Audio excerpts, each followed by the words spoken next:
Continuamos hoy, amigo oyente, recorriendo este libro de Zacarías y volvemos al capítulo 3. En nuestro programa anterior mencionamos bastantes antecedentes que nos ayudan en nuestro estudio de este capítulo 3. Y esperamos que muchos de los que nos escuchan hoy hayan también escuchado nuestro programa anterior porque allí establecimos de veras la base del estudio de hoy. Aquí tenemos la visión de Josué, el sumo sacerdote. Él está delante del ángel de Jehová y Satanás se encuentra a la mano derecha para oponerse, para acusarle. Por lo general la defensa se coloca a la mano derecha y es quien le ayuda y apoya a uno. Pero Satanás no se encuentra allí con ese propósito. Él está allí para resistir, para presentar una acusación, y el Señor es quien le reprende. Y la razón que Dios da se encuentra en el versículo 2 de este capítulo 3 de Zacarías, y es esta: Jehová que ha escogido a Jerusalén, te reprenda. Ahora es cierto que Josué estaba vestido con vestiduras viles, sucias, y por cierto que necesitaba ser limpiado. Quizá no solo de forma externa, sino también internamente. Pero él aquí es también representante de la nación, porque Dios presenta esto claramente cuando dice, Jehová que ha escogido a Jerusalén, te reprenda. Es decir, que Dios dice que la acusación que se hace contra Josué es contra la nación, porque él es el representante de la nación. Usted y yo, amigo oyente, tenemos un acusador de los hermanos, y Juan nos escribe diciendo, Hijitos míos, estas cosas os escribo para que no pequéis. Sería bueno que no lo hiciéramos, pero lo hacemos. Yo lo hago, no sé en cuanto a usted. Y si alguno hubiere pecado, escuche usted, abogado tenemos para con el Padre, a Jesucristo el justo, nos dice Juan en su primera epístola. Él es quien está allí ante el Padre. Él es el ángel de Jehová. Y aquí leemos en Zacarías, y dijo Jehová a Satanás, Jehová te reprenda. ¿Y por qué? Porque la nación, o esta ciudad como la capital de la nación, es un tizón arrebatado de un incendio. Es decir, parecería como que esta ciudad nunca sería reedificada después de la cautividad en Babilonia, después de haber sido destruida por Nabucodonosor. Por 70 años permanece entre los escombros y el polvo, y luego del polvo y de las cenizas es reedificada nuevamente como un tizón arrebatado de un incendio. Fue Juan Wesley quien se llamó a sí mismo un tizón arrebatado del incendio, y pensamos nosotros, amigo oyentes, que muchos de nosotros en el presente debemos pensar de nosotros mismos en relación a esto en particular. Y también opinamos y sentimos de esta manera, ya que al mirar hacia atrás, pensamos que parecería un accidente que uno hubiera sido salvo. No parecería posible que algo así hubiera sucedido, pero así sucedió, y sabemos que no fue ningún accidente. Así es que esto puede ser dicho de cualquier pecador en el presente, que somos un tizón arrebatado del incendio. Notemos ahora lo que dice el versículo 3 de este capítulo 3 de Zacarías. Y Josué estaba vestido de vestiduras viles, y estaba delante del ángel.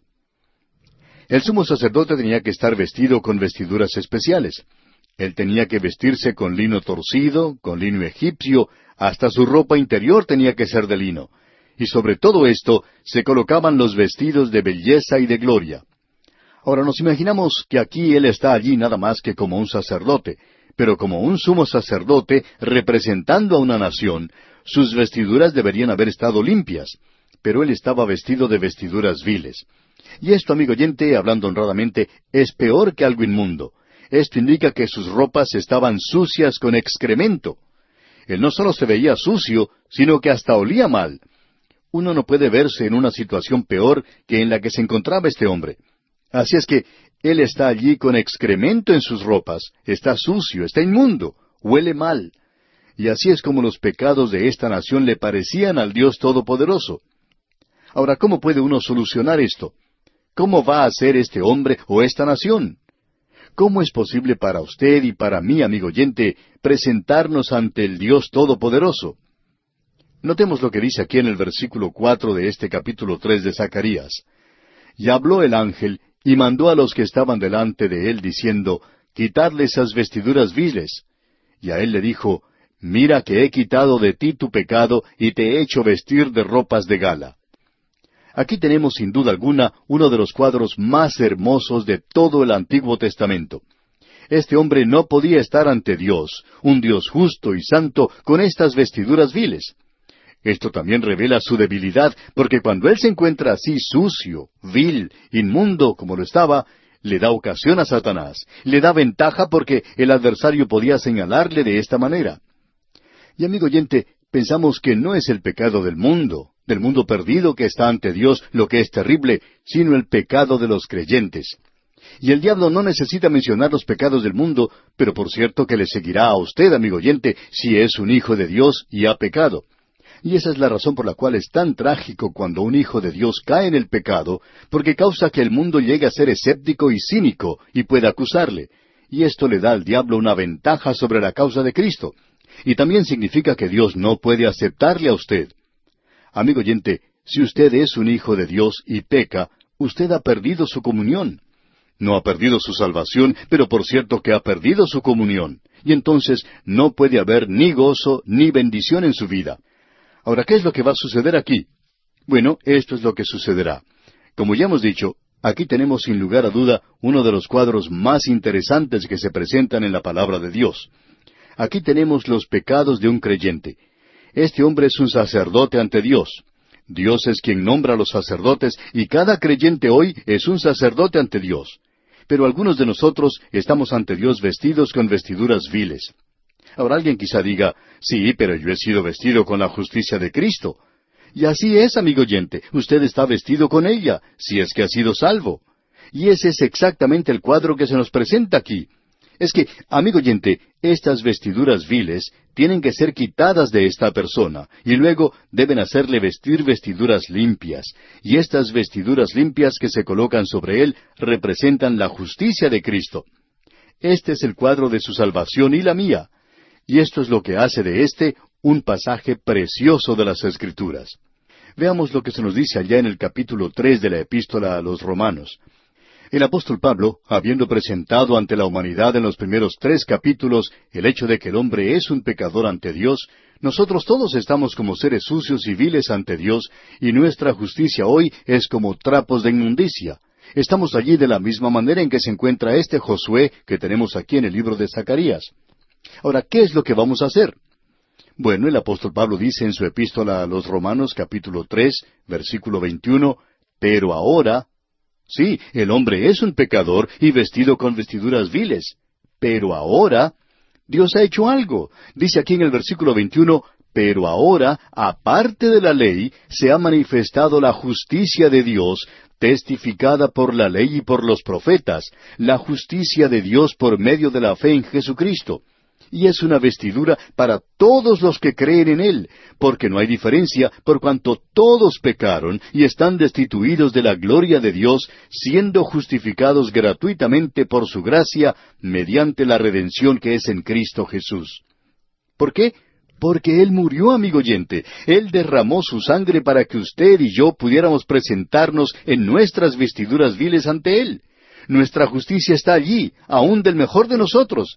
Pero Él quitará todo esto, Él no lo aceptará, y Él nos vestirá con la justicia de Cristo, para que usted y yo podamos estar ante Dios vestidos con la justicia de Cristo. Y cuando estamos así, amigo oyente, nadie, ninguna cosa creada, puede presentar ninguna acusación contra los escogidos de Dios. Escuche usted lo que el apóstol Pablo dice allá en el capítulo 8 de su epístola a los Romanos, en los versículos 31 al 34. ¿Qué pues diremos a esto? Sí, amigo oyente, ¿qué puede decir usted a esto? Si Dios es por nosotros, ¿quién contra nosotros? El que no escatimó ni a su propio Hijo, sino que lo entregó por todos nosotros, ¿cómo no nos dará también con Él todas las cosas? ¿Quién acusará a los escogidos de Dios? Dios es el que justifica. ¿Quién es el que condenará? Cristo es el que murió, más aún el que también resucitó, el que además está a la diestra de Dios, el que también intercede por nosotros. Ah, amigo oyente, tenemos un Salvador hoy. Y cuando nosotros confiamos en Él como nuestro Salvador, Él no solamente quita nuestros pecados, quita esas vestiduras viles, sino que coloca sobre nosotros un vestido de justicia, y nadie puede acusar a los escogidos de Dios. Pero, amigo oyente, ¿puede un hijo de Dios pecar? Sí, amigo oyente, puede pecar. ¿Qué es lo que debemos hacer entonces? Bueno, el apóstol Juan nos dice que si confesamos nuestros pecados, Él es fiel y justo para perdonar nuestros pecados y limpiarnos de toda maldad. Es decir, que usted no vuelve a regresar al barro, al lodo del pecado. Él nos limpia de toda maldad. Y cuando nosotros perdemos la comunión con Dios, hemos perdido mucho. Hemos perdido todo el gozo en nuestras vidas. Hemos perdido todo el poder en nuestras vidas. También hemos perdido nuestra seguridad, y pensamos que hay muchos en el presente a quienes les falta esa seguridad a causa del pecado en sus vidas. Y por cierto que no le podemos servir a Él de esta manera. Él no nos va a usar así. Amigo oyente, si Josué tiene que estar ante Dios como el sumo sacerdote de Dios, tiene que tener vestiduras limpias. Y Dios ha provisto esas vestiduras. ¿Cómo? Por la misericordia, porque allí hay un propiciatorio. Se nos dice en el capítulo 3 de la Epístola a los Romanos que Él es la propiciación por nuestros pecados. Amigo oyente, Él es la propiciación por sus pecados. ¡Qué cuadro el que tenemos aquí! Propiciación por sus pecados y los míos, amigo oyente. ¿Tiene usted alguna objeción a que Dios haya elegido a la nación de Israel? ¿La tiene usted? ¿Son atractivas estas personas? No, amigo oyente, Él no los eligió por esa razón. Y creemos que probablemente no son muy atractivos. Y usted debiera conocerme a mí, amigo oyente. De seguro que Él no me eligió por eso tampoco. Ruth le podía preguntar a Booz, ¿por qué he hallado gracia en tus ojos? Bueno, yo le puedo responder esa pregunta. Porque era una mujer hermosa, tenía una reputación maravillosa, y todo lo que yo tendría que decirle a ella es que fuera a mirarse en el espejo, y ella descubriría por qué él se enamoró a primera vista de ella, y por qué él podía demostrar su gracia para con ella. Ella era hermosa, pero no me diga, amigo oyente, que me vaya a mirar en el espejo. Ya lo he hecho. ¿Y qué es lo que veo? Pecadores, amigo oyente, pecadores. Necesitamos ser vestidos de la justicia de Cristo. Ahora sigamos adelante en nuestro estudio aquí en el libro de Zacarías, en este capítulo 3, que es un capítulo tremendo el que estamos estudiando, y tiene su interpretación para la nación de Israel. Pero también la aplicación en particular es para nosotros hoy, y tenemos ahora un versículo muy hermoso aquí en el versículo 5 de este capítulo 3 de Zacarías. Leamos. Después dijo, pongan mitra limpia sobre su cabeza, y pusieron una mitra limpia sobre su cabeza, y le vistieron las ropas, y el ángel de Jehová estaba en pie. Creemos que esto es algo que se ha agregado aquí y es algo muy hermoso. Las vestiduras del sumo sacerdote incluían una mitra o un turbante que él debía usar. En la parte delantera de la mitra había una placa de oro grabada con las palabras hebreas que decía, Santidad a Jehová. Y usted puede apreciar que este hombre no tenía ese turbante o mitra, porque por cierto que vestido con esas vestiduras viles, él no era ninguna santidad al Señor. Pero esto es algo que se agrega ahora. Santidad a Jehová. Ahora se le da ese turbante, y sobre él estará escrita esta frase, Santidad a Jehová. Él va a hacer todo para Dios ahora, como lo hará esta nación en el futuro, cuando la iglesia sea quitada, llegará a ser testigo para Dios durante el milenio. La nación entera llegará a ser un sacerdocio sobre la tierra, de la misma manera en que la iglesia es un sacerdocio de creyentes en el presente. Sigamos leyendo ahora los versículos 6 y 7 de este capítulo 3 de Zacarías. Y el ángel de Jehová amonestó a Josué diciendo, Así dice Jehová de los ejércitos, si anduvieres por mis caminos y guardares mi ordenanza, también tú gobernarás mi casa, también guardarás mis atrios, y entre estos que aquí están te daré lugar. Creemos que la interpretación de esto es muy obvia, ya que le dice a Josué, tú estás sucio, y le dice a la nación de Israel, tú estás sucia, pero yo tengo una redención, y esa redención me permitirá demostrar mi gracia y mi misericordia hacia ti. Yo te salvaré. Ahora, si tú quieres ser utilizado, quieres ser usado, tendrás que mantenerte limpio, tendrás que andar en mis caminos, y tendrás que obedecer. Y él no solo le está diciendo esto a Josué, sino que se lo está diciendo a la nación entera. Y no solo se lo está diciendo a esta nación, sino que se lo está diciendo a usted y a mí, amigo oyente, y lo está diciendo en el Nuevo Testamento, ¿verdad? Usted recuerda que en el capítulo 14 del Evangelio según San Juan, versículo 15, el Señor Jesucristo dijo, Si me amáis, guardad mis mandamientos. Si usted quiere disfrutar y regocijarse en el amor de Dios en el presente, amigo oyente, usted tiene que ser obediente a Cristo. No hay ningún otro camino. Hay algunos que piensan hoy que ya que soy salvo por gracia, haré como me plazca. Pero si usted actúa como le place, amigo oyente, usted no ha sido salvado por gracia, porque eso no tiene consistencia. Esas cosas no van juntas. Si usted ha sido salvado por gracia, entonces usted querrá agradarle a Él, querrá complacerle, porque Él dijo, si me amáis. Y por cierto que usted va a amar a aquel que murió por usted para salvarle. Y si usted le ha aceptado de veras a Él y está confiando en Él, está descansando en Él. Y si usted está confiando y descansando en Él, amigo oyente, usted querrá andar en sus caminos, usted querrá obedecerle, usted querrá hacer lo que Él quiere que usted sea. Y no puede ser de ninguna otra manera. Ahora, en el versículo 8 de este capítulo 3 de Zacarías leemos, Escucha pues ahora, Josué, sumo sacerdote, tú y tus amigos que se sientan delante de ti, porque son varones simbólicos. He aquí, yo traigo a mi siervo el renuevo. Aquí tenemos una figura, un cuadro del Señor Jesucristo, y es un cuadro maravilloso. Y nosotros creemos que esta es la sexta visión que se le ha dado a Él, porque esto es algo totalmente diferente. Yo traigo a mi siervo el renuevo. Y esta es una figura que es conocida de Cristo. No vamos a tomar el tiempo para observar otros pasajes que nos hablan de este tema, pero este es un cuadro de aquel que vino como el renuevo. Usted puede ver que Isaías habló de alguien que es un vástago. Allá en el capítulo 11 de Isaías, versículo 1, leemos, Saldrá una vara del tronco de Isaí, un vástago retoñará de sus raíces. Y ese es el renuevo. Y él será el rey quien gobernará. El renuevo lo presenta como el favorito, lo presenta como aquel que puede proteger y guardar a los suyos. Y ese renuevo hoy lo representa a él como el rey que viene a esta tierra.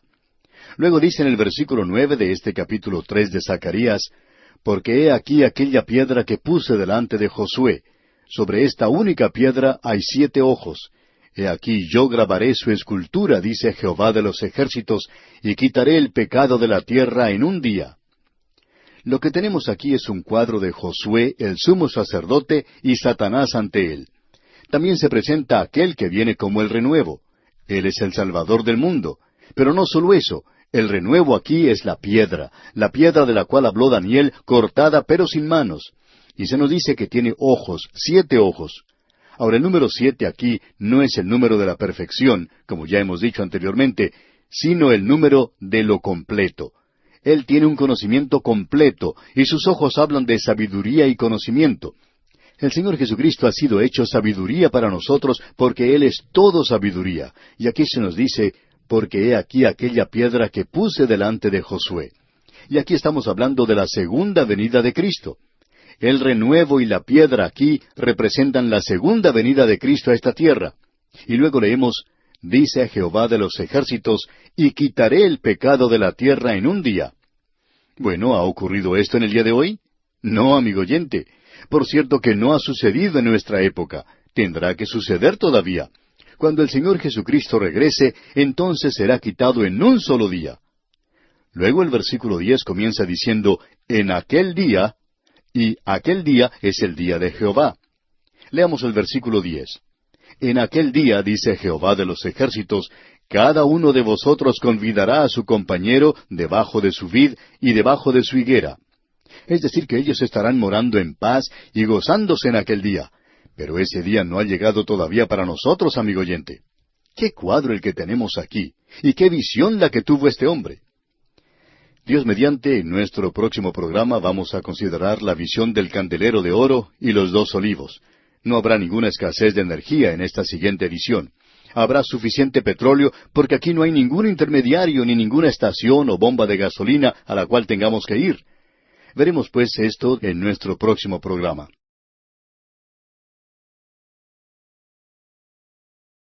Continuamos hoy, amigo oyente, nuestro estudio en el libro de Zacarías, y llegamos al capítulo 4.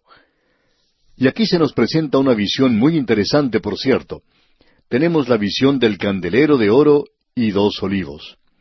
Es una visión muy destacada que se nos da aquí, y probablemente deberíamos leer los primeros 4 versículos de este capítulo 4 para poder entrar en el ambiente que se presenta aquí.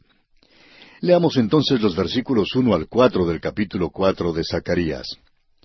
Volvió el ángel que hablaba conmigo, y me despertó, como un hombre que es despertado de su sueño, y me dijo, ¿qué ves? Y respondí, He mirado, y he aquí un candelabro todo de oro, con un depósito encima, y sus 7 lámparas encima del candelabro, y 7 tubos para las lámparas que están encima de él. Y junto a él 2 olivos, el uno a la derecha del depósito y el otro a su izquierda. Proseguí y hablé diciendo a aquel ángel que hablaba conmigo, ¿qué es esto, Señor mío? Nos detendremos aquí en esta pregunta que hace este joven profeta Zacarías. Al entrar en el capítulo 4, estamos seguros que nuestros oyentes que han estado siguiendo este estudio han descubierto que estas varias visiones que ya hemos visto con anterioridad son bastante destacadas. Llegamos ahora a la que llamamos la 7ª visión. Hemos tenido la visión de los jinetes entre los mirtos, los 4 cuernos, los 4 carpinteros, el hombre con el cordel de medir, Josué y Satanás, y luego el renuevo, y la piedra con los 7 ojos. Y entonces llegamos aquí a la visión del candelabro de oro y los 2 olivos en el capítulo 4. Así es que hemos tenido varias visiones bastante destacadas, por cierto. Pero ahora estamos seguros que usted está comenzando a notar que aquí se está revelando cierta historia, y que esta es una historia de relevante singularidad que hemos visto desde el principio mismo con las primeras visiones. Ellas demostraban que Dios estaba liberando a su pueblo de la esclavitud y la opresión de Babilonia, y que Él les estaba llevando nuevamente de regreso a su tierra. Y esto servía de mucho consuelo y ánimo a aquellas personas en los días de Zacarías. Pero también miraba hacia el futuro, hacia el fin de los tiempos, cuando ellos nuevamente serían esparcidos como lo están en el día de hoy, y que ellos finalmente serán reunidos en aquella tierra cuando el Señor Jesucristo los lleve de regreso a su tierra. Ahora vimos en nuestro último programa esta importante visión donde se presenta a este hombre que era el sumo sacerdote y se llamaba Josué. Y este Josué estaba vestido con vestiduras viles, inmundas, e inmediatamente Satanás podía acusarle y necesitó que sus vestiduras fueran cambiadas. Se le tuvo que poner aquello que era blanco y limpio. Ahora esto nos indica en esta historia que esta gente fue traída de regreso, fue de vuelta a esa tierra para un propósito, pero no podían ser utilizados en su pecado. Tienen que ser limpiados, pero ellos no pueden limpiarse a sí mismos. Tampoco la religión puede limpiarles. Por tanto, tiene que haber una limpieza proveniente de afuera, y esa limpieza, por supuesto, la efectúa Dios, como lo expresa el profeta Isaías en el capítulo 1, versículo 18 de su libro. Venid luego, dice Jehová, y estemos a cuenta. Si vuestros pecados fueren como la grana, como la nieve serán emblanquecidos. Si fueren rojos como el carmesí, vendrán a ser como blanca lana. Y a Josué se le cambió sus vestiduras. Él no podía presentarse en su propia justicia. Dice la palabra de Dios que todas nuestras justicias son como trapo de inmundicia.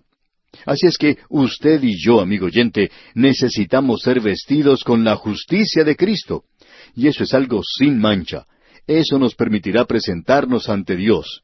Y eso le permitirá a Josué, como sumo sacerdote, servir a Dios. Ahora él también es preparado internamente para el servicio. Es necesario que exista esta limpieza que en realidad es la salvación. El apóstol Pedro en su primera epístola, capítulo 1, versículos 18 y 19, dice, «Sabiendo que fuisteis rescatados de vuestra vana manera de vivir, la cual recibisteis de vuestros padres, no con cosas corruptibles, como oro o plata, sino con la sangre preciosa de Cristo, como de un cordero sin mancha y sin contaminación». Así es como usted y yo somos redimidos, rescatados ante Dios en el presente. El apóstol Pablo, escribiéndole a Tito, dice en el capítulo 3 de esa epístola, versículo 5, «Nos salvó no por obras de justicia que nosotros hubiéramos hecho, sino por su misericordia, por el lavamiento de la regeneración y por la renovación en el Espíritu Santo». Así es que ahora este hombre es limpiado. Y alguien quizá pregunte, ¿entonces ya está listo para el servicio? Todavía no, amigo oyente. Llegamos ahora a esta visión del candelabro de oro. Y esto nos va a mostrar cómo él debe realizar su tarea, no por su propio poder, sino por el poder del Espíritu de Dios. Y entonces él puede llegar a ser la luz del mundo. Y esta nación puede llegar a ser una luz en el mundo. Se nos dice que en el día de hoy la iglesia es la luz del mundo. El Señor Jesucristo le dijo a los suyos, «Vosotros sois la luz del mundo». Él vino como la luz del mundo, pero se fue. Y la iglesia es la luz en el día de hoy, pero la iglesia no puede hacerlo bajo su propio poder. Ha habido en la iglesia una crisis energética por mucho tiempo, y necesitamos tener un contacto directo con la fuente del aceite, o del petróleo, o del combustible. Ha habido una crisis energética en el presente. Ahora aquí tenemos esta visión tan sobresaliente. Tenemos el candelabro de oro y sus tubos que vienen de la fuente misma del aceite, de los 2 olivos. Y ellos están vertiendo el aceite en él constantemente. Aquí no existe ningún intermediario. Tampoco se le debe racionar.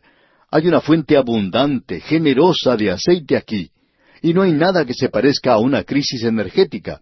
Y no debería existir esa crisis en la iglesia hoy, pero la iglesia se ha convertido en algo impotente y débil ante el mundo hoy. ¿Por qué? Porque no estamos avanzando y andando en el poder del Espíritu de Dios.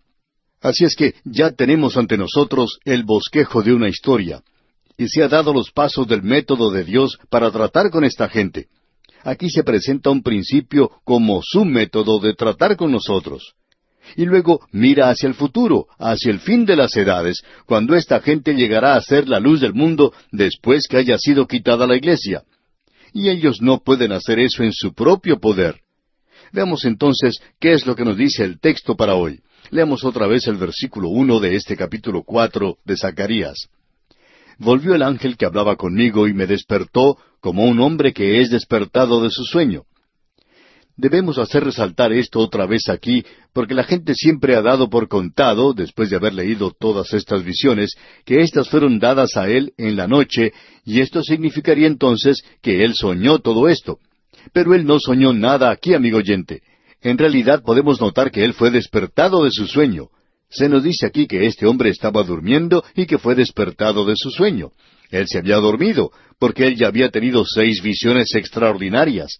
Y esto es bastante trabajo para una noche. Parecería como que estuviera trabajando horas extras, ya que había trabajado durante toda la noche. Y es hora, pues, de que él tuviera un poco de descanso, un pequeño descanso.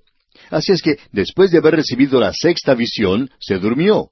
Y ahora el ángel lo tiene que despertar porque él no va a recibir esto en un sueño. Él va a ver todo esto con sus propios ojos. Y aquí se nos dice 2 veces, y me despertó como un hombre que es despertado de su sueño. Así es entonces que él tiene sus ojos bien abiertos. Ahora usted puede apreciar cómo comienza este versículo 2. Leamos. Y me dijo, ¿qué ves? Y respondí, he mirado, y he aquí un candelabro todo de oro, con un depósito encima, y sus 7 lámparas encima del candelabro, y 7 tubos para las lámparas que están encima de él. Usted puede apreciar, amigo oyente, cómo comienza este versículo, y le dice, ¿qué ves? El ángel estaba preguntando qué veía este hombre, y él responde, he mirado. Así es que él estaba utilizando sus ojos para esto. Y vemos que responde, he mirado, y he aquí un candelabro todo de oro, con un depósito encima, y sus 7 lámparas encima del candelabro, y 7 tubos para las lámparas que están encima de él. Esta es una visión sobresaliente, por cierto. El candelabro de oro es algo bastante conocido para él. Es uno de los símbolos de la nación de Israel. Hay muchos símbolos de esta nación que son usados en las Escrituras. Uno de ellos es la zarza ardiente que vio Moisés. Otra es la vid. Y vemos que Isaías habla de esto. Y hoy el Señor Jesús es esa vid para la iglesia. Usted es salvo hoy, amigo oyente, no por pertenecer a alguna nación, o porque pertenece a cierta clase de personas, o porque pasa a través de cierto rito, o porque pertenezca a alguna religión o haga alguna ceremonia religiosa. Él es la vid verdadera hoy, y esto indica que usted puede o no puede estar unido a Cristo. ¿Qué es lo que significa ser salvo hoy? Significa el estar en Cristo. Usted está en Cristo, confiando en Él como su Salvador personal. Así es que lo que tenemos aquí es otro símbolo. De paso, digamos que el olivo también es usado como un símbolo de esta nación en ciertos lugares. El apóstol Pablo lo utiliza cuando habla ya en su epístola a los romanos en cuanto a derribar el olivo silvestre y que otro crecerá, y ese olivo es Israel. Así es que ahora tenemos este candelabro de oro, en hebreo menora, y es interesante ver que hoy la nación de Israel utiliza en esa tierra el menora. Es un candelabro de 7 brazos y tiene 7 lámparas sobre él. Este fue uno de los artículos que se utilizó en el tabernáculo y más adelante en el templo. Y era sin lugar a dudas una de las cosas más hermosas que adornaban el tabernáculo. Y había 7 artículos allí. Este había sido hecho de oro macizo, labrado a martillo. Bezaleel, el artesano, un hombre lleno del Espíritu de Dios en sabiduría y en inteligencia, en ciencia y en todo arte, fue quien lo diseñó, y era algo muy hermoso. Tenía 7 brazos, 3 de cada lado del brazo principal, y luego este brazo principal hacía el número 7. Cada uno de estos brazos culminaba en una copa en forma de flor de almendro, y allí se colocaba la lámpara. Ahora esto era entregado al sumo sacerdote. Él tenía a su cuidado el candelabro de oro. Él encendía las luces de las lámparas al atardecer cuando ellos acampaban en su marcha por el desierto, y permanecían siempre encendidas porque él estaba agregando aceite continuamente. También era su labor el cuidado de las lámparas. Él se cercioraba que ardieran apropiadamente. Y encontramos el mismo cuadro en el libro de Apocalipsis. El Señor Jesús, nuestro gran sumo sacerdote, andando en medio de los 7 candeleros, esas 7 iglesias, advierte una y otra vez: quitaré tu candelero de su lugar si no te hubieres arrepentido. Y lo ha hecho. Usted puede visitar los sitios de las iglesias mencionadas en Turquía moderna, y no hay ninguna de ellas en existencia. Él ha quitado el candelero. Y ha habido muchas iglesias desde entonces a las cuales Él ha cerrado sus puertas. Ya no es más una iglesia efectiva. No está dando la palabra de Dios. Su luz no está brillando. El Señor las ha apagado. Él es quien hace esa tarea. Ahora aquí es un cuadro de la nación de Israel, de que nuevamente llegarán a ser testigos de Dios en el mundo. Pero lo interesante de todo esto es que aquí tenemos algo que es de suma importancia. Nos referimos al aceite que es colocado en la parte superior de la lámpara. Lo interesante es que el candelabro nos habla de Cristo. La lámpara con el aceite en ella habla del Espíritu Santo. No creemos, pues, que se pueda encontrar un mejor cuadro del Espíritu Santo que este aceite allí. Hengstenberg hizo la siguiente declaración: el aceite es uno de los símbolos más claramente definidos en la Biblia, y él indica claramente que entiende que esto significa el Espíritu Santo. Así es que el aceite es el Espíritu Santo, y la luz que da nos habla de Cristo. De modo que, amigo oyente, aquí tenemos uno de los cuadros más hermosos de Cristo en toda la Biblia.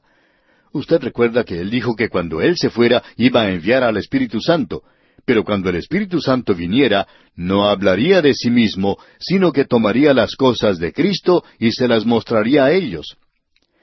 Allá en el capítulo 16 del Evangelio según San Juan, versículos 7 al 15 leemos: pero yo os digo la verdad, os conviene que yo me vaya, porque si no me fuera, el Consolador no vendría a vosotros, mas si me fuere, os lo enviaré, y cuando Él venga, convencerá al mundo de pecado, de justicia y de juicio.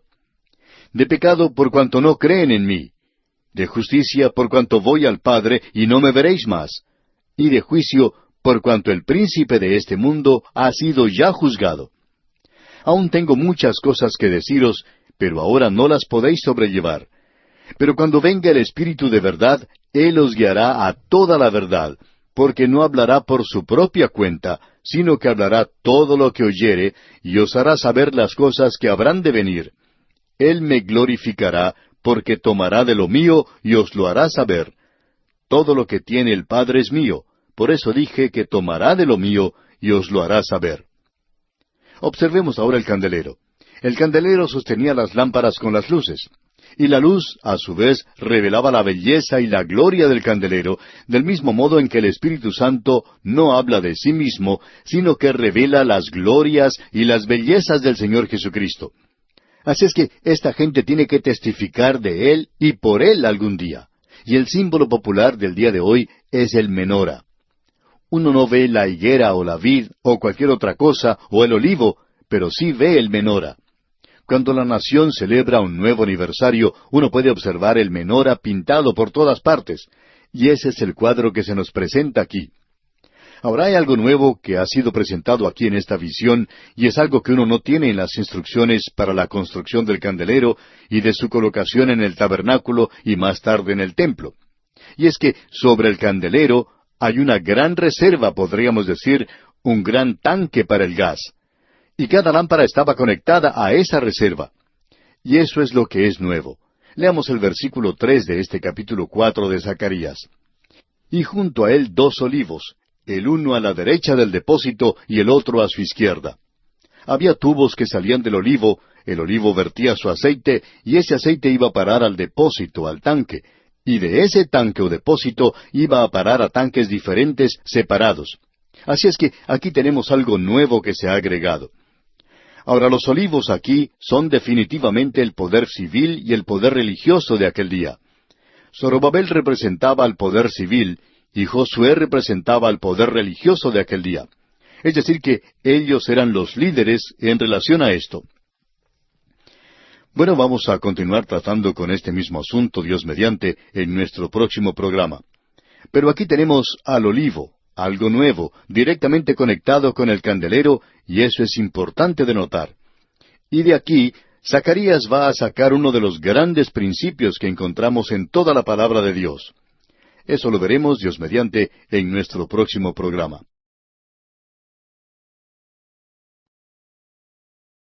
Continuamos hoy, amigo oyente, viajando por el libro de Zacarías, y volvemos a este capítulo 4. Y en nuestro programa anterior habíamos llegado hasta el versículo 4. Usted recordará que esta es la visión del candelero de oro y los olivos. Este candelero es idéntico al que se encontraba en el tabernáculo y más adelante en el templo. Es probablemente el cuadro más completo y mejor de Cristo que tenemos en el tabernáculo. Ahora, la medida nunca fue dada porque el oro habla de la deidad de Cristo. Y este era un candelero de oro y uno no puede medir la deidad. Así es que nunca fueron dadas las medidas, pero fue hecho de una forma maravillosa. Fue hecho en la forma de una flor de almendro, y allí en esa copa se colocaban pequeñas lámparas, luego de haber sido llenadas de aceite. Las mechas de sus lámparas habían sido cortadas para que dieran buena luz.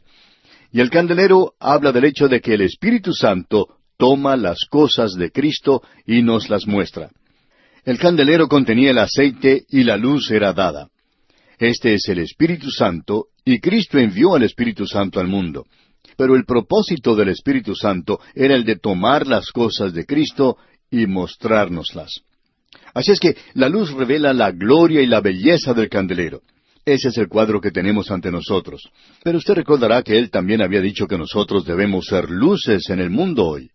Él no está aquí, por tanto, nosotros, su iglesia, debemos ser la luz en el mundo. Ahora, en este candelero y en esta visión aquí, tenemos un arreglo muy hermoso de estas visiones que fueron dadas a este hombre Zacarías. Es casi como el tomar ciertos pasos, como subir ciertos peldaños, y nos cuentan una historia. Estas visiones revelan un cuadro completo y hermoso cuando las juntamos todas, y tenían un cumplimiento local. Zacarías dio estas visiones al pueblo para animarles. Esta gente había estado en la cautividad en Babilonia y habían salido de ella, y Dios les ha presentado claramente que todo esto ocurrió según los arreglos de Dios y según su propio plan y según su propósito. Pero ahora ellos han regresado a su tierra y ellos deben ser limpiados de sus pecados. Y habiendo sido limpiados y llevados a la relación correcta con Dios, con sus pecados perdonados, ahora ellos pueden rendir un testimonio efectivo para Dios. Ese es el cuadro que se nos presenta aquí. Y ellos debían ser una luz en aquel día. Ahora esto tenía una aplicación local, no solo para ellos entonces en ese día, sino para nosotros hoy. Tenía una aplicación en el pasado y tiene una aplicación en el presente. Establece ciertos grandes principios para nosotros, uno de los cuales es que Dios no puede utilizar hoy un testigo vil o inmundo. Sabemos que hay muchos que son inmundos que están tratando de testificar, pero esto no quiere decir que son testigos efectivos o útiles para Cristo, porque no lo son. Todo lo que ellos hacen es construir una montaña de madera, de heno y hojarasca, y ellos van a ser probados algún día por fuego. Y entonces veremos que no había allí nada genuino en realidad que pudiera ser utilizado para Dios. Todo era artificial y superficial. Ahora esto también mira hacia el futuro, y tiene su cumplimiento completo en el período milenario, ya que Dios hará que ellos regresen a su tierra, y Dios les limpiará entonces en aquel día. Y en la última parte de este libro vamos a ver que se abrirá una fuente para que ellos puedan ser limpiados, para la descendencia de David y para la ciudad de Jerusalén. Dios va a hacer que ellos entonces, después de haber sido limpiados, que ellos nuevamente lleguen a ser una luz para el mundo, como fue la intención original de Dios para con ellos. Allá en el libro de Deuteronomio, capítulo 32, versículo 8, leemos lo siguiente: Cuando el Altísimo hizo heredar a las naciones, cuando hizo dividir a los hijos de los hombres, estableció los límites de los pueblos según el número de los hijos de Israel. Ahora, ¿por qué hizo esto? ¿Por qué estableció Dios los límites de los pueblos del mundo según el número de los hijos de Israel? Bueno, porque ellos tienen que ser testigos a todo el mundo. Esa es la intención de Dios. Ellos serán un testigo en cada rincón del mundo algún día. Dios lo hizo de esa manera. Ellos fracasaron en el pasado y la iglesia ha fracasado también en el presente. Se nos dice que debemos ir por todo el mundo. Pero ¿cuántos lugares en el mundo hoy no tienen ningún testimonio, ningún testigo? Esa es una de las razones por la cual nos gusta tanto trabajar por radio. La radio está penetrando a lugares donde no puede llegar ningún testigo humano. En cierta ocasión recibimos correspondencia de Sudamérica, donde se nos informaba que un joven llegó a conocer a Cristo escuchando el programa radial. Y él inmediatamente llegó a ser el predicador de su localidad. ¿Por qué? Porque allí no había ningún predicador y él era el único testigo en esa ciudad. Y él llegó a ser un evangelista muy ferviente. Él llegó a ser una luz para el Señor en ese lugar. Así es que debemos ver que en el día de hoy la radio está penetrando y levantando a multitudes que son testigos para Cristo. De modo que este versículo tiene mucho significado aquí. Y no es el único. Allá en Ezequiel capítulo 5, versículo 5 leemos: Así ha dicho Jehová el Señor: Esta es Jerusalén, la puse en medio de las naciones y de las tierras alrededor de ella. ¿Para qué? Para que pudiera ser un testigo. Y la razón por la cual ese lugar es tan sensitivo es en primer lugar porque Dios lo ha elegido y lo ha hecho de esa manera. Pero la razón por la cual lo eligió fue porque es el centro mismo de 3 continentes. Y nos referimos a África, Asia y Europa. Y está en la encrucijada de los caminos de estos 3 continentes. Y es un lugar muy importante, porque ya hemos sido testigos de que no hay ningún otro lugar que sea tan sensitivo como lo es esa zona en el presente. Y ningún otro lugar ha causado tantos problemas como los que ha causado este pequeño lugar. Bueno, creemos que Dios lo había planeado de esa manera. Se encuentra en el centro mismo de las cosas. Y habrá problemas allí hasta cuando llegue a ser el centro de la proclamación de la palabra de Dios. Porque Dios ha dicho allá en el libro del profeta Isaías que su palabra saldrá en Jerusalén. Y por supuesto que eso no es una realidad en el presente, pero eso mira hacia el futuro. Mientras tanto, usted y yo, amigo oyente, debemos ser las luces en este mundo. Tiene este significado para nosotros hoy. Y como podemos apreciar, eso hace de este pasaje algo muy interesante, por cierto. Ahora, con estos antecedentes, leamos entonces lo que nos dice el versículo 4 de este capítulo 4 de Zacarías. Proseguí y hablé, diciendo a aquel ángel que hablaba conmigo: ¿Qué es esto, Señor mío? Este hombre Zacarías no tenía ninguna clase de inhibición. Él pregunta: ¿qué es esto, Señor mío? Veo estas cosas, pero ¿cuál es el significado de ellas? Notemos ahora la respuesta que le da el ángel aquí en el versículo 5. Y el ángel que hablaba conmigo respondió y me dijo: ¿No sabes qué es esto? Y dije: No, Señor mío. Lo que el ángel en realidad estaba diciéndole era sencillamente esto: tú debes saber esto. Si no lo sabes, deberías saberlo. Y esto es algo que tú deberías ser capaz de comprender. Tú sabes qué estás mirando. Es el candelero de oro, y tú deberías saber el significado de esto. Y luego el ángel le dijo: ¿no sabes qué es esto? O como ya hemos dicho, tú deberías saber lo que estás mirando. Y este hombre respondió que no lo sabía. Él dijo: no, Señor mío, no lo comprendo. Luego el versículo 6 comienza diciendo: entonces respondió y me habló diciendo: esta es palabra de Jehová a Zorobabel. Este es un mensaje para Zorobabel. Y debemos mantener esto ante nosotros porque tiene un verdadero significado para él. Y también es un gran principio para nosotros en el presente. Y aquí tenemos este mensaje. Dice en la segunda parte del versículo 6 de Zacarías: no con ejército ni con fuerza, sino con mi espíritu, ha dicho Jehová de los ejércitos. Ahora esta expresión, no con ejército ni con fuerza, es bastante interesante. Aquí nos está hablando de fortaleza física. Tiene que ver con lo que llamaríamos hoy agilidad mental. Es aquello que tiene que ver con una decisión sabia. Así es que podríamos cambiar la lectura un poquito aquí y decir, no por cerebro ni con fuerza muscular, sino con mi espíritu, ha dicho Jehová de los ejércitos. Y esto era de mucho ánimo para Zorobabel. Zorobabel era el gobernador civil, Josué era el gobernador religioso. Y estos dos personajes representaban estos dos olivos que estaban proveyendo el aceite para el candelero. Pero el mensaje es sencillamente esto, que esto no va a ser hecho por su propia inteligencia, por su habilidad, y eso no va a hacerse por su fortaleza física, sino que el templo será construido por el Espíritu de Dios. Y amigo oyente, si el Espíritu de Dios no está en nuestras actividades hoy, éstas no van a llegar a nada, porque Dios no está haciendo su obra por medio de habilidad mental o por fuerza muscular.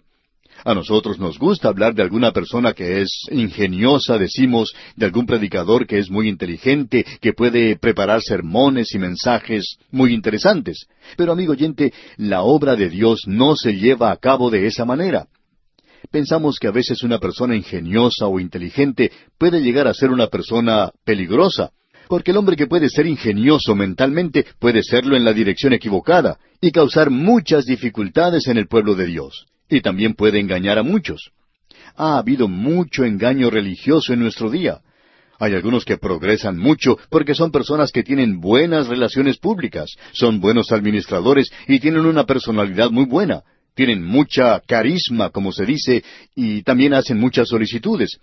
Pero Dios dice que Él no lleva a cabo su trabajo, su obra, de esa manera. Dios no hace las cosas por medio de lo humano. No con ejército ni con fuerza, no es con cerebro ni con fuerza muscular, sino con mi espíritu, ha dicho Jehová de los ejércitos. Y esto tiene un significado tremendo y establece un gran principio para nosotros en el presente. Dios solo usa aquello que es hecho por medio del Espíritu de Dios a través de nosotros. Hablando personal y honradamente, amigo oyente, cualquier cosa que nosotros hagamos en la carne será por medio de nuestro propio esfuerzo, y por haberlo hecho nosotros, Dios lo aborrece. Él no lo puede utilizar y tampoco lo va a utilizar. A Dios no le sirve nada de eso. Y esto llegará a ser nada porque no es sino algo que nosotros mismos hemos hecho, y es como el heno que es consumido por el fuego. Dios quiere hacer su obra a través de nosotros, y tiene que ser por medio del poder del Espíritu Santo. Eso es lo importante de ver de nuestra parte aquí. Ahora, esto es en el futuro. Esto va a ser especialmente cierto en el milenio, pero debemos nuevamente decir que no es por medio del cerebro ni por la fuerza muscular, sino por mi espíritu, dice Jehová. Baron lo expresa de la siguiente manera. Es por medio de la luz del Mesías y por medio de ese aceite del Espíritu que se derramará sobre ellos abundantemente. Es así como el candelero de Israel brillará con una brillantez séptupla para la iluminación de todas las naciones de la tierra. Y esta, amigo oyente, es una gran declaración de que habrá y que hubo un remanente en aquel día de Zacarías que necesitaba ser animado de esa manera porque ellos estaban sintiendo una tremenda presión de la oposición y estaban afligidos por las dudas y los temores y necesitaban que alguien les diera ánimo. Y el ánimo les fue dado. Así es que esta visión que tenemos aquí es la palabra de Jehová a Zorobabel. Esto era para darle ánimo. Ahora Dios hoy no está llevando a cabo su obra por medio del entretenimiento intelectual de una congregación, sino que tiene que ser por medio del Espíritu de Dios. Y Él tampoco lo hace basándose sencillamente en la fuerza o la fortaleza humana. Vemos aquí que esta visión estaba bastante animada, por lo menos así sucedió en aquella época. Ahora, en la primera parte del versículo 7 de este capítulo 4 de Zacarías leemos, ¿Quién eres tú, oh gran monte? Una montaña, amigo oyente, representa oposición. Leamos completo este versículo 7. ¿Quién eres tú, oh gran monte? Delante de Zorobabel serás reducido a llanura. Él sacará la primera piedra con aclamaciones de gracia, gracia a ella. Es decir que la piedra angular será colocada en este nuevo templo. No va a ser un templo muy impresionante, pero ellos han tenido toda clase de oposición. Y ahora esta visión los anima indicando que Él podrá mover montañas.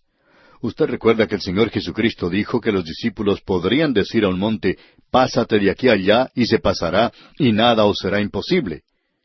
Bueno, no creemos que esto se haya dado para quitar montañas físicas.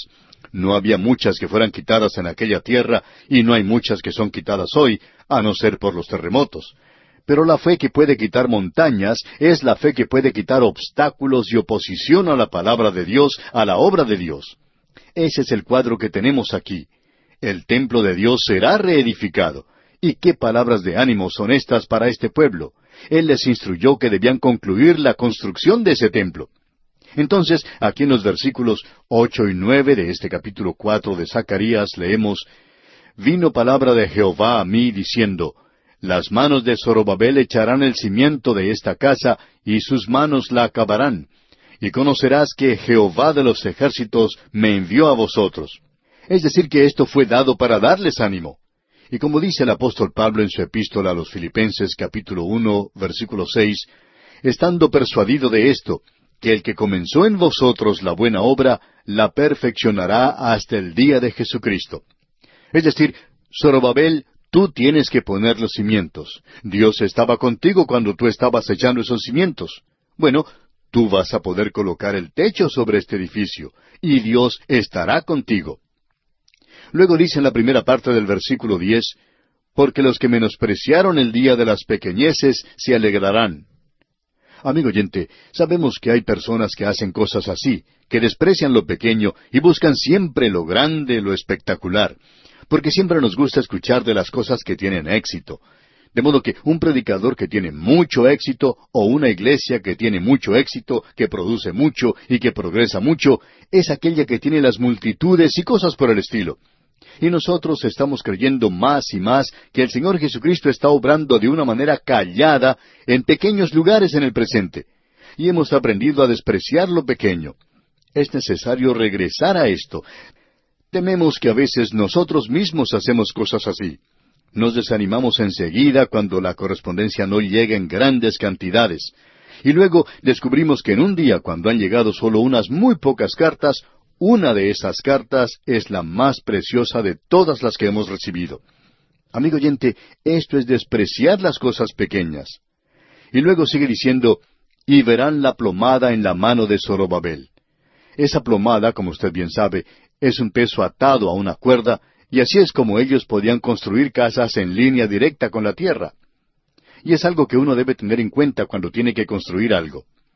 Luego este versículo 10 continúa diciendo, «Estos 7 son los ojos de Jehová que recorren toda la tierra».